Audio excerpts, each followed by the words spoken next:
ایک اور فتنہ جنم لیا ہے انٹرنیٹ کی سرزمین پر، گوہر شاہی فتنہ۔ گوہر شاہی، لوگ اس کو دیکھ کر کے اس کی تعلیمات سے متاثر ہو جاتے ہیں۔ تصوف کی بڑی بڑی باتیں کرتا ہے ایک شخص اور لوگوں کو گمراہ کرتا ہے، کبھی نفس کی باتیں، کبھی نماز کی باتیں، کبھی معرفت کی، کبھی طریقت کی۔ بھولے بھالے مسلمان یہ سمجھتے ہیں کہ اس سے زیادہ علم کس کے پاس ہے؟ اے میرے عزیزو، اس سے بھی زیادہ تعجب کی چیزیں تمہارے پاس آتی رہیں گی۔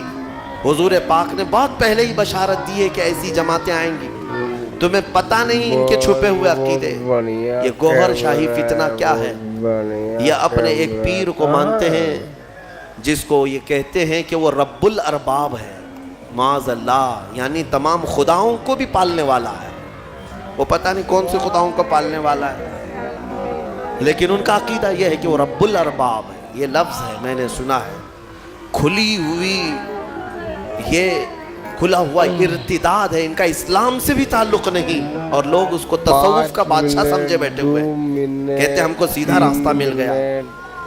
بلکہ میں نے ان کے فتنوں میں یہ تک سنا ہے، وہ کہتے ہیں اس زمانے میں اگر کوئی لا الہ الا اللہ کلمہ پڑھتا ہے تو کھلا شرک کرتا ہے۔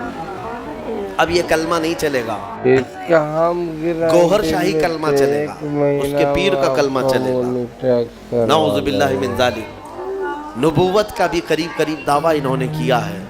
اور جانتے ہیں یہ گوہر شاہی جو ایک فرقہ ہے، ریاض نام سے کوئی ان کا گرو گھنٹال ہے، اس کو اس بڑی پیمانے پر مانتے ہیں کہ یہ تسبیح میں کیا پڑھتے ہیں؟ ہم تو سبحان اللہ کہتے ہیں، وہ سبحان الریاض کہتے ہیں۔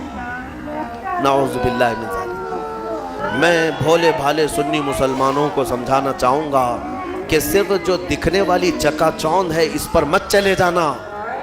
ان کا چھپا ہوا زہر اتنا خطرناک ہے کہ تم بے ایمان ہو جاؤ گے، کفر کی موت مر جاؤ گے، تمہیں پتہ بھی نہیں چلے گا۔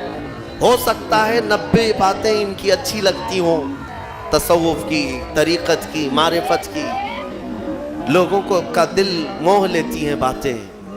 انسان کے اندر کی حقیقت بتا رہا ہے، انسان کے عروج و ارتقاء کی منزلیں بتا رہا ہے، انسان کے برزخی زندگی بتا رہا ہے، تو لوگوں کو نیا پن اچھا لگتا ہے، اٹریکٹ ہوتے ادھر چلے جاتے ہیں، لیکن تمہیں پتہ نہیں اس اٹریکشن میں آپ کب کے دین کھو بیٹھتے ہو، ایمان چلا جاتا ہے۔ جو شخص دنیا میں اپنے پیر کو یہ عقیدہ رکھتا ہو کہ یہ رب الارباب ہے، یعنی رب کو بھی پالنے والا ہے، معاذ اللہ، اور یہ عقیدہ رکھتا ہو کہ تسبیح اسی کی پڑھی جائے گی، اور یہ عقیدہ رکھتا ہو کہ کلمہ اس زمانے میں لا الہ الا اللہ پڑھنا کھلا شرک ہے، نعوذ باللہ، پھر اس کا دین اسلام سے کیا تعلق ہے؟